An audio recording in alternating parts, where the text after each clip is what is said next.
bersyukur atas rancangan-Mu yang terbaik dan terindah bagi kami.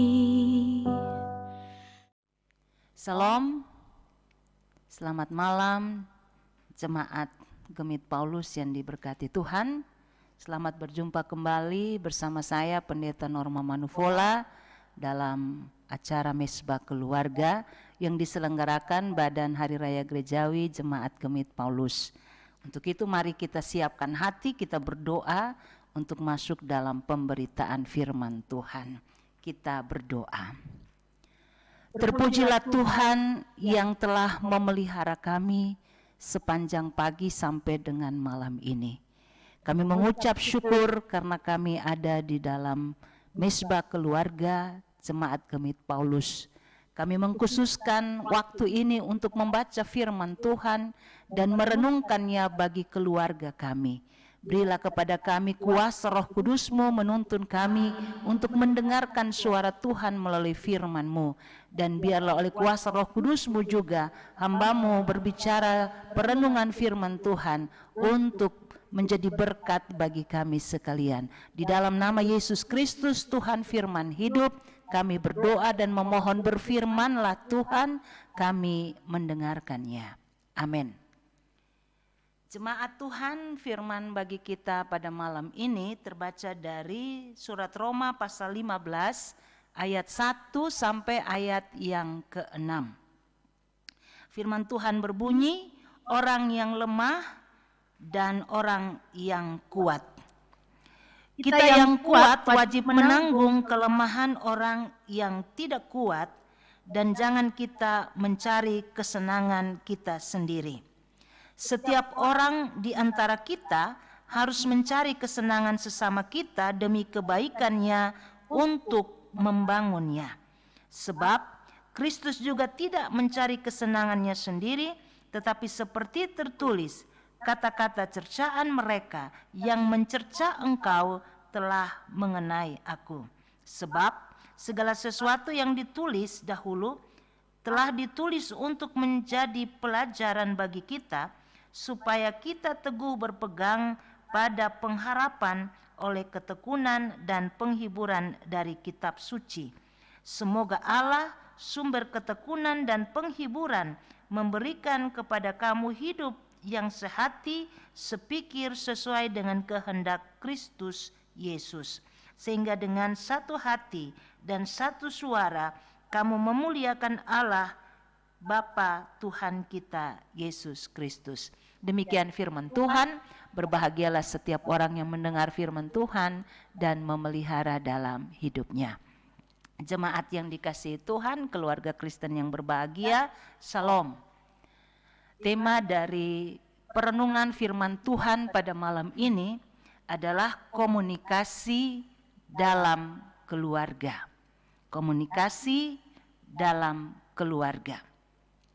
Satu keluarga Kristen terbangun atau dimulai dengan sebuah komunikasi yang intens, komunikasi yang mesra, komunikasi yang penuh belas kasih, penuh kasih, dan juga komunikasi yang penuh dengan rasa hormat dan menghargai antara seorang laki-laki dan seorang perempuan. Komunikasi ini akan bermuara pada sebuah kesepakatan, lalu membangun satu komitmen bersama melalui janji untuk hidup mengarungi waktu sampai kematian memisahkan. Dengan komunikasi yang dibangun sejak awal itulah membentuk satu keluarga yang diharapkan menjadi keluarga yang berbahagia. Oleh karena itu, Bapak Mama, saudara-saudara yang diberkati oleh Tuhan Yesus Kristus, komunikasi menjadi penting bagi kelangsungan hidup satu keluarga, termasuk keluarga Kristen. Komunikasi yang sehat dalam keluarga mempunyai peran penting, karena komunikasi dalam keluarga itu memberikan kepada keluarga jaminan masa depan yang lebih baik, termasuk merancang kehidupan bersama. Pada malam ini ketika kita membaca bagian firman Tuhan yang ditulis oleh Rasul Paulus, kita belajar bahwa ternyata komunikasi dalam satu persekutuan itu menjadi penting. Komunikasi dalam satu persekutuan yang dibangun dengan sehat itu ibaratnya seperti jantung. Jantung itu penting sekali bagi tubuh kita. Kita sadar benar bahwa jantung menentukan mati hidup kita. Jantung yang sehat akan memberikan kita tubuh yang sehat, tetapi jantung yang tidak sehat akan membuat kita sakit. Seperti itu juga dalam keluarga. Komunikasi lisan diikuti dengan perilaku menjadi jantung yang menentukan nasib keluarga itu. Mendorong, memberikan kekuatan dalam kelemahan, memberikan semangat dan harapan bagi keluarga dalam menjalani hidup dan masa depan, itu tergantung komunikasi dalam keluarga. Keluarga hanya bisa menikmati kehidupan yang harmonis dan langgeng jika dalam keluarga ada komunikasi yang sehat antara suami istri dan anak-anak, juga antara mertua, menantu, dan seisi rumah. Dalam relasi-relasi ini diperlukan sesuatu yang penting, yaitu cinta kasih. Nah, untuk itu pada malam ini firman Tuhan melalui surat Roma, Rasul Paulus berbicara bahwa sebuah persekutuan hidup yang harmonis dan rukun itu adalah satu persekutuan hidup yang pertama tidak datang dengan sendirinya. Dia perlu diusahakan. Dia perlu untuk mendapatkan usaha dari anggota keluarga dalam membangun persekutuan itu melalui komunikasi. Ayat yang kedua dari bacaan kita malam ini mengatakan, setiap orang di antara kita harus mencari kesenangan sesama kita demi kebaikannya untuk membangunnya. Dalam berbicara, baik suami, baik istri, baik anak-anak dalam relasi dengan orang tua, setiap kata-kata kita mesti memberi daya dorong yang membangun orang-orang yang ada dalam rumah kita. Itu tidak otomatis datang, itu mesti diusahakan, dan usaha kita harus penuh dengan cinta kasih, penuh dengan kerendahan hati dan juga kerelaan untuk bisa menempatkan setiap orang penting dalam hidup kita. Satu anggota keluarga siapapun dia, itu penting dalam kita. Seorang istri mungkin suatu saat melihat suaminya mengalami satu kondisi yang buruk. Dia ingin menyampaikan sesuatu untuk mendukung suaminya. Tetapi ketika dia menyampaikan kata-kata dan kalimat itu buruk, maka apa yang dia harapkan untuk menjadi baik bagi suaminya itu tidak akan tersampaikan. Begitupun sebaliknya, seorang suami jika dia mendapati istrinya memerlukan dukungannya dan dia mau menyampaikan sesuatu kepada istrinya melalui kata-kata, tetapi jikalau yang dia katakan itu adalah kata-kata yang kasar, maka harapan-harapan yang ingin dia sampaikan kepada istrinya untuk menjadi lebih baik itu tak mungkin terjadi. Jadi semua harapan kita bagi pasangan kita, bagi anak-anak kita tak akan tersampaikan karena komunikasi kita bisa keliru, tidak sehat, dan cara berbahasa kita mungkin masih sekali menjadi cara berbahasa yang tidak sopan, tidak santun, tidak membuktikan bahwa kita mengasihi seisi rumah kita. Karena itu malam ini Bapak Mama, saudara-saudara, keluarga Kristen, jemaat Paulus yang diberkati Tuhan, kita diingatkan oleh firman Tuhan, jangan cari kesenangan sendiri ketika kita berkomunikasi dengan keluarga kita. Tujuan daripada kita berkomunikasi dengan keluarga juga termasuk mencari kesenangan dari orang-orang serumah kita. Pada malam ini kita diingatkan juga bahwa berkata-kata itu menjadi suatu yang penting dalam keluarga, bukan berarti tidak ada perbedaan pendapat. Bukan berarti tidak ada perdebatan atau perbantahan. Tetapi sebagai keluarga Kristen, sekalipun ada masalah keluarga, kita akan bisa menyelesaikan secara bersama-sama dengan komunikasi yang sehat.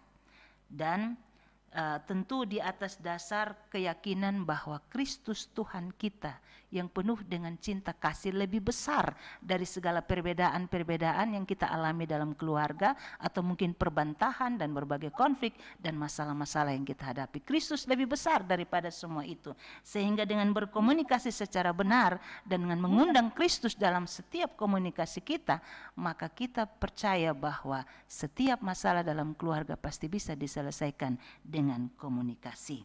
Karena itu sebagai suami istri, sebagai orang tua, sebagai anak-anak, mari kita membangun kehidupan bersama sebagai satu keluarga dengan komunikasi yang sehat dan masing-masing kita berusaha untuk menyenangkan hati dari anggota-anggota rumah kita. Yang kedua, Saudara, Paulus mengingatkan bahwa dalam berkomunikasi yang kuat harus menanggung yang lemah. Ya, ayat yang pertama bilang begini, kita yang kuat wajib menanggung kelemahan orang yang tidak kuat dan jangan kita mencari kesenangan sendiri.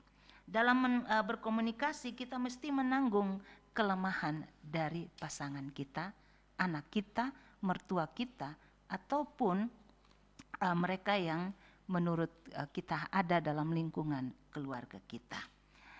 Kemampuan mendengar dengan empati terhadap pasangan kita, suami, istri, anak, itu diperlukan.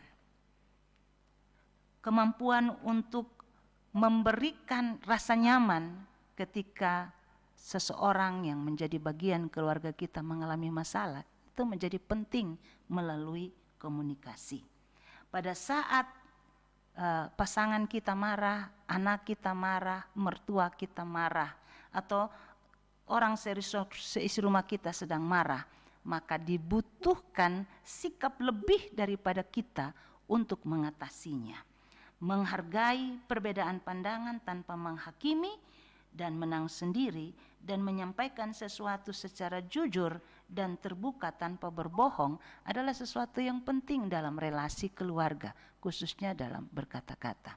Menanggung yang lemah itu bisa terjadi ketika suami kita mungkin suatu saat mengalami satu kemarahan yang tak terkendalikan. Maka sebagai seorang istri, kitalah pada saat itu menjadi pribadi yang mestinya lebih kuat. Sehingga kita tidak membalas dengan cara yang sama. Tetapi kita bisa lebih meredam kondisi sehingga tidak menimbulkan konflik yang lebih besar. Atau suatu saat mungkin seorang istri tak bisa mengendalikan dirinya dengan berbagai kondisi masalah yang ada dalam rumah tangga. Dan itulah suami bisa menjadi yang lebih kuat untuk menanggung istrinya. Bisa lebih mendengar dengan lebih empati, tidak menghakimi dan lebih lugas untuk menghadapi istri. Maka dengan demikian kasih sayang dari seisi rumah akan membuat komunikasi yang sehat akan terus berlangsung dalam kehidupan baik antara suami istri, orang tua dan anak-anak dalam berkomunikasi. Yang kuat mesti menanggung yang lemah. Tidak harus semua menjadi kuat dan tidak harus semua menjadi lemah. Ada saat di mana kita harus tampil sebagai orang yang kuat ketika pasangan kita lemah, tetapi ada saat kita juga tampil menjadi yang lemah ketika pasangan kita kuat dalam berbagai kondisi. Supaya dengan demikian kita mampu untuk mengatasi persoalan hidup dan berbagai konflik dapat kita manage secara baik dalam keluarga menyangkut dengan komunikasi. Bapak Mama, jemaat yang dikasihi Tuhan. Yang ketiga, Paulus mengingatkan kepada kita. Dalam komunikasi, orientasi dari komunikasi kita dalam keluarga itu mestinya kemuliaan nama Tuhan. Ayat yang ke-6 mengingatkan kita demikian. Sehingga dengan satu hati dan satu suara kamu memuliakan Allah dan Bapa Tuhan kita Yesus Kristus. Artinya bahwa semua komunikasi yang sehat dalam keluarga itu mestinya memuliakan Tuhan. Dan itu pun tujuan pernikahan. Tujuan pernikahan Kristen adalah memuliakan Tuhan. Maka komunikasi, baik itu komunikasi verbal, perilaku, dan semua komunikasi-komunikasi lain yang terjadi dalam keluarga, itu orientasinya adalah kemuliaan nama Tuhan. Oleh karena itu setiap komunikasi yang dibangun dalam keluarga, tiap-tiap hari melalui kata-kata kita langsung berpikir, kira-kira kalau saya ngomong ini baik tidak ya?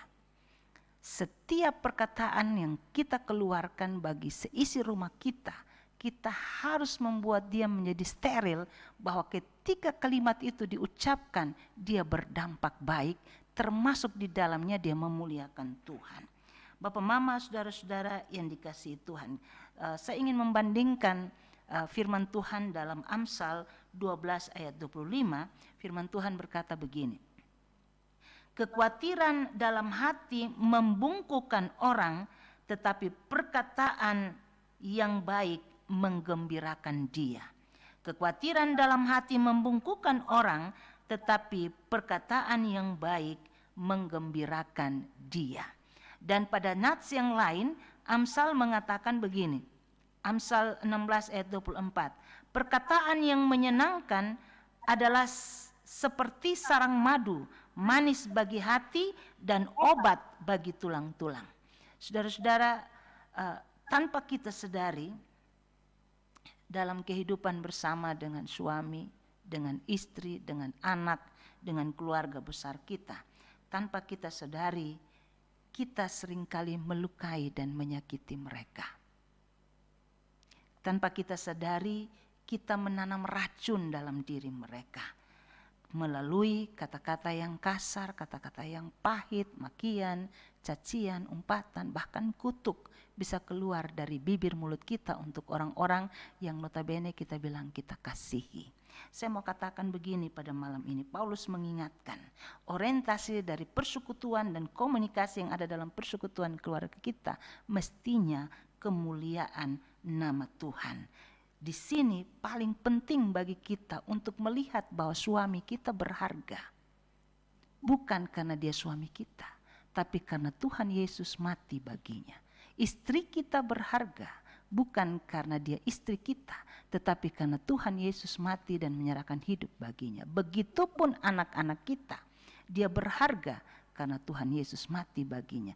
Itulah sasarannya, kenapa kita perlu memberikan komunikasi maupun kata-kata yang harus mendorong, membangun, menyenangkan hati sesama kita. Karena ketika kita menyakiti dan melukai mereka, sebenarnya kita menyakiti dan melukai Tuhan yang telah memberikan dirinya menjadikan pasangan istri, suami, ataupun anak-anak kita berharga di mata Tuhan.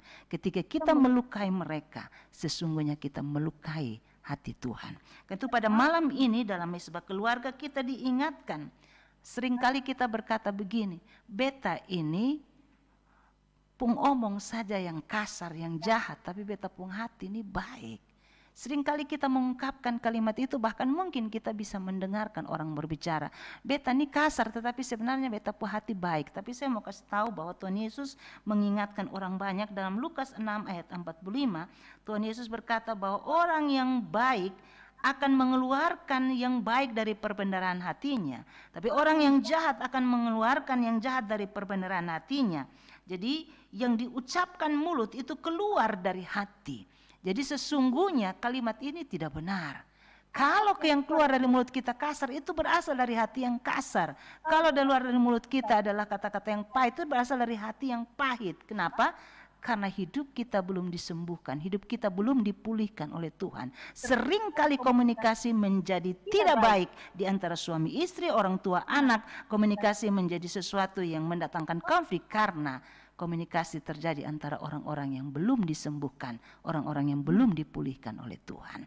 Karena itu selalu yang dikeluarkan adalah seperti naga. Ketika dia membuka mulut, yang keluar dari mulutnya adalah api yang menyakiti, yang membakar. Sebagai orang Kristen kita diingatkan, orientasi setiap komunikasi dalam persatuan keluarga adalah kemuliaan Tuhan.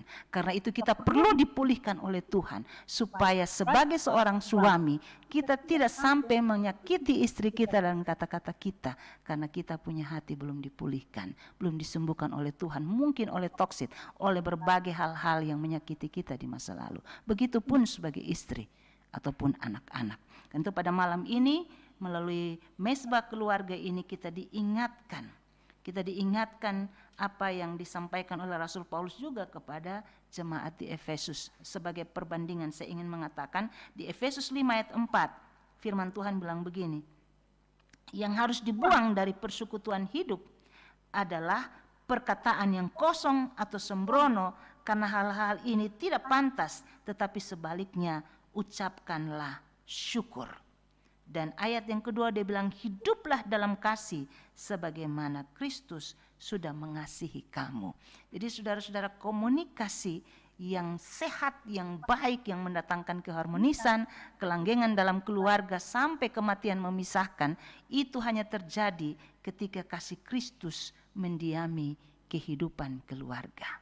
Ketika ada kerelaan dari keluarga untuk berusaha memahami semua anggota keluarganya dan mengupayakan untuk bisa berkomunikasi yang sehat dengan keluarga setiap hari. Kemudian bisa menanggung kelemahan daripada seisi rumah, baik istri, suami, anak-anak, orang tua, mertua, menantu, ipar, dan lain-lain.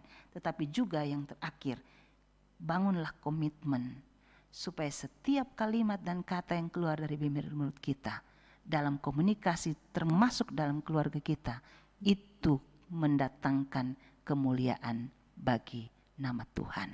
Karena itulah yang Tuhan kehendaki dalam hidup keluarga Kristen. Sekira ini berkat bagi kita malam ini melalui firman Tuhan ini. Kiranya Tuhan memberkati semua keluarga jemaat Gemit Paulus. Amin. Mari kita berdoa. Segala puji dan syukur bagimu Bapa, di dalam Kristus Tuhan firman yang hidup, yang malam ini mengajarkan kami, supaya sebagai satu keluarga Kristen, kami belajar untuk mengusahakan berkomunikasi yang baik dalam keluarga, berkomunikasi yang menyenangkan hati seisi rumah kami.